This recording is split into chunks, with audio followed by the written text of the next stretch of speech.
Ən qərib Borçalı, umanımı Allah yar, Allah yorğun adından Çuluqlu kəndinə həsrətdir.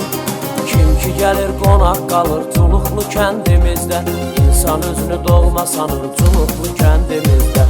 Kim ki gəlir qonaq qalır Çuluqlu kəndimizdə, İnsan özünü doğma sanır Çuluqlu kəndimizdə.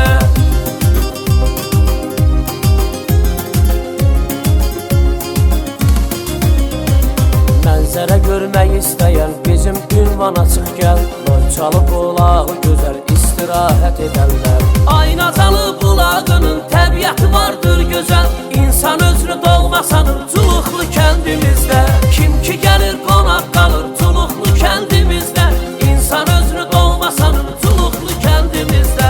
Kim ki gəlir qonaq qalır Çuluqlu kəndimizdə, İnsan özünü doğma sanır Çuluqlu kəndimizdə. Tamam ayrı mənzərədir, tamam başqa görkəmin, adam başqa ləzzət alır Çuluqlu kəndimizdən.